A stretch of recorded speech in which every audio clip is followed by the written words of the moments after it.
Welcome to exam पीडिया। आज है 26 दिसंबर 2020 और इस वीडियो में हम 25 और 26 दिसंबर 2020 के जितने भी इम्पॉर्टेंट करंट अफेयर्स के क्वेश्चंस हैं उन्हें हम डिस्कस करेंगे। तो चलिए शुरू करते हैं। पहला क्वेश्चन,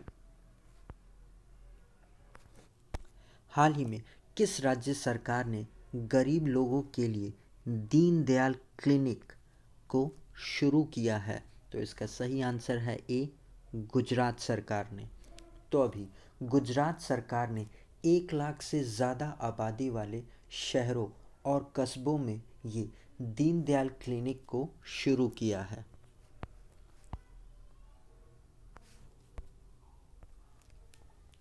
तो ये घनी आबादी वाले शहरी क्षेत्रों में गरीब लोगों को उनके घर के आसपास स्वास्थ्य सेवा प्रदान करेंगे। और अभी हमने कुछ दिनों पहले ही पढ़ा था कि तमिलनाडु सरकार ने भी गरीब लोगों के लिए एक अम्मा क्लिनिक को शुरू किया था। और अभी कुछ सालों पहले दिल्ली सरकार ने भी गरीब लोगों के लिए मोहल्ला क्लिनिक को शुरू किया था। और अब गुजरात सरकार ने ये दीनदयाल क्लिनिक को शुरू किया है। तो आप इसे ज़रूर याद रखिएगा। अब हम आगे बढ़ते हैं। हाल ही में किस राज्य सरकार ने महिलाओं के लिए बीसी सखी योजना को शुरू किया है? तो इसका सही आंसर है बी, उत्तर प्रदेश ने। तो अभी उत्तर प्रदेश सरकार ने महिलाओं के लिए, स्पेशली महिलाओं के लिए ये बीसी सखी योजना को शुरू करने की घोषणा की है।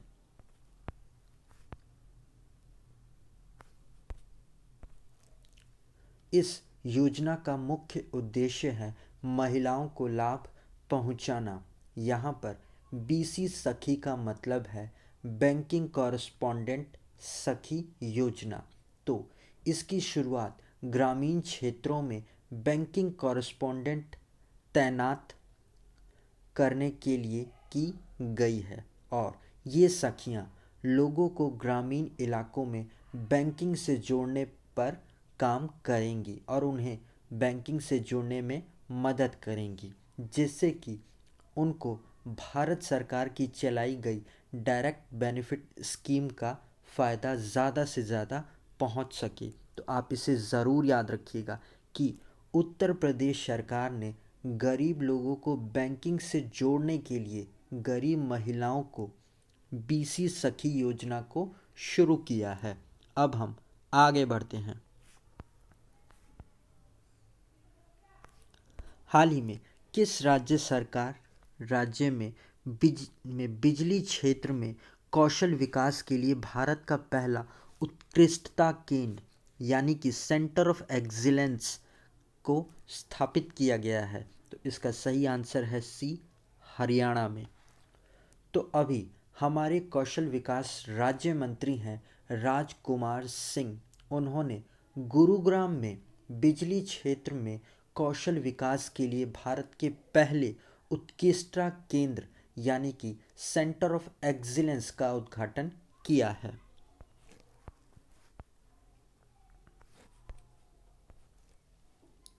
इस सेंटर ऑफ एक्सीलेंस की स्थापना हरियाणा के गुरुग्राम के में स्थित राष्ट्रीय सौर ऊर्जा संस्थान के परिसर में किया गया है। तो आप इसे ज़रूर याद रखिएगा कि कौशल विकास के क्षेत्र में सेंटर ऑफ एक्सीलेंस यानी कि उत्कृष्टता केंद्र जो कि बिजली के क्षेत्र में है, उसका लिए हरियाणा में एक उत्कृष्टता केंद्र स्थापित किया गया है जो भारत में पहला है।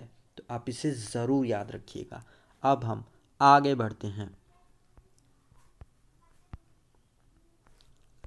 हाल ही में किस राज्य और केंद्र शासित प्रदेश में सेहत स्वास्थ्य बीमा योजना शुरू की जाएगी?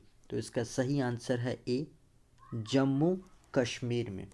तो अभी प्रधानमंत्री नरेंद्र मोदी जी 26 दिसंबर को जम्मू कश्मीर के लिए सेहत स्वास्थ्य बीमा योजना को लॉन्च करेंगे। ये जो बीमा योजना है ये बचे हुए 1 करोड़ लोगों को स्वास्थ्य बीमा प्रदान करेगी।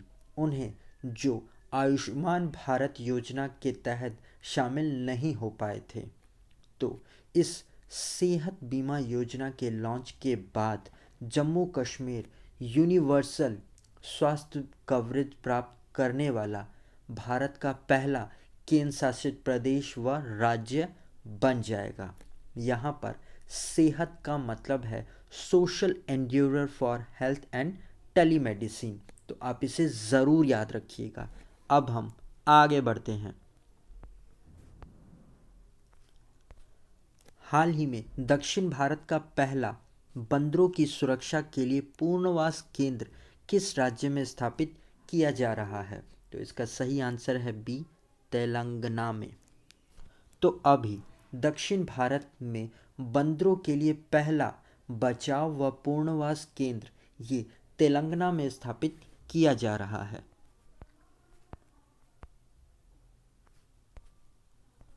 वैसे तो भारत का पहला बंदरों के बचाव व पुनर्वास केंद्र को हिमाचल प्रदेश में स्थापित किया गया था, पर अब दक्षिण भारत का पहला बंदरों के बचाव व पुनर्वास केंद्र को तेलंगाना में स्थापित किया जा रहा है। तो आप इसे ज़रूर याद रखिएगा। और गाइस, अगर ये वीडियो आपको अच्छा लग रहा है और आपके आने वाले एग्ज़ाम के लिए हेल्पफुल है तो इसे लाइक और अपने फ्रेंड्स के साथ शेयर ज़रूर कर दीजिएगा।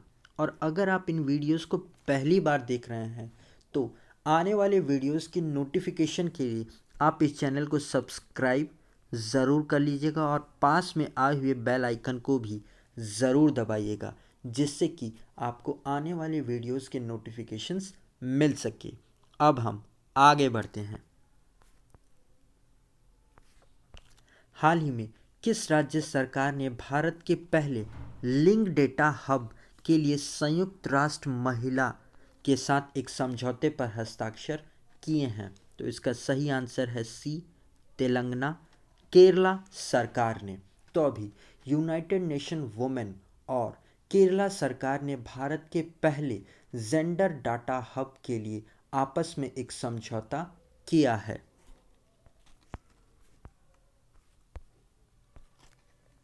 जेंडर हब उन लक्ष्यों पर बनाया जाता है जो जेंडर इक्वलिटी पर एक अंतर्राष्ट्रीय सम्मेलन के माध्यम से स्थापित किया गया था, जो नवंबर 2015 में आयोजित की गई थी। यहाँ पर इनका लक्ष्य अधिक सूक्ष्म डाटा कलेक्ट करना, विश्लेषण करना, साथ ही उनका उपयोग भी करना होता है। तो आप इसे ज़रूर याद रखिएगा कि केरला सरकार ने यूनाइटेड नेशंस वुमेन के साथ जेंडर डाटा हब तैयार करने के लिए एक समझौता किया है और ये भारत में पहला राज्य भी बन गया है। तो आप इसे ज़रूर याद रखिएगा। अब हम आगे बढ़ते हैं। हाल ही में जारी एक रिपोर्ट के अनुसार 2014 से 2018 तक भारत में तेंदुओं की आबादी कितने प्रतिशत की वृद्धि हुई है? तो इसका सही आंसर है सी, 60% की। तो अभी हमारे पर्यावरण मंत्री हैं प्रकाश जावड़ेकर जी। उन्होंने भारत में तेंदुओं की स्थिति 2018 पर एक रिपोर्ट जारी की है और इस रिपोर्ट के अनुसार 2014 से के बाद 4 सालों में भारत में तेंदुओं की आबादी में उनकी संख्या में 60% की वृद्धि हुई है। -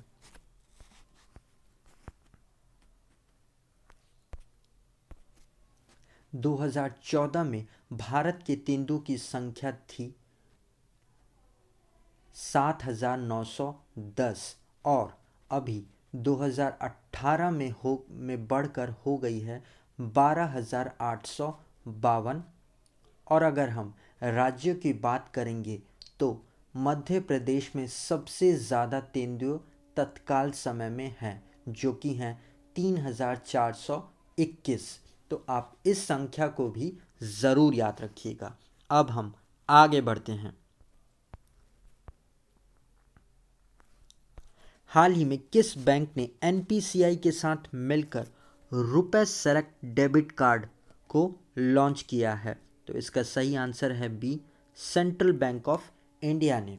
तो अभी सेंट्रल बैंक ऑफ इंडिया ने national payment corporation of India के साथ मिलकर के रुपे सेलेक्ट नाम से एक डेबिट कार्ड का एक न्यू यूनिक वर्जन को लॉन्च किया है।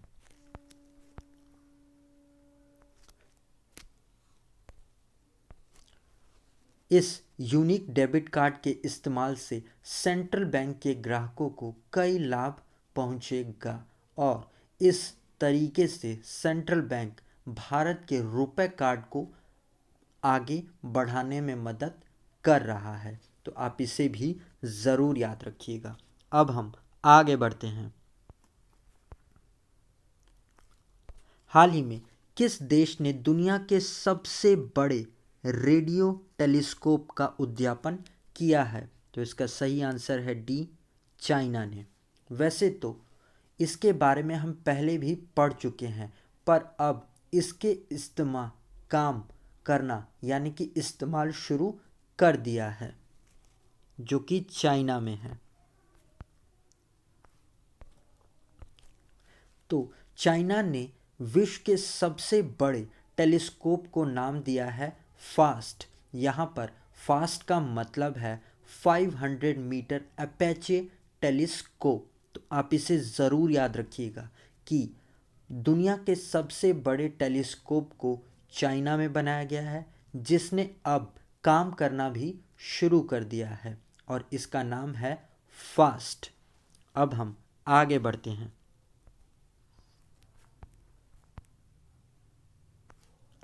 हाल ही में अमेरिका ने अपने अंतरिक्ष बल को नया नाम क्या दिया है? तो इसका नया नाम है बी, द गार्डियंस।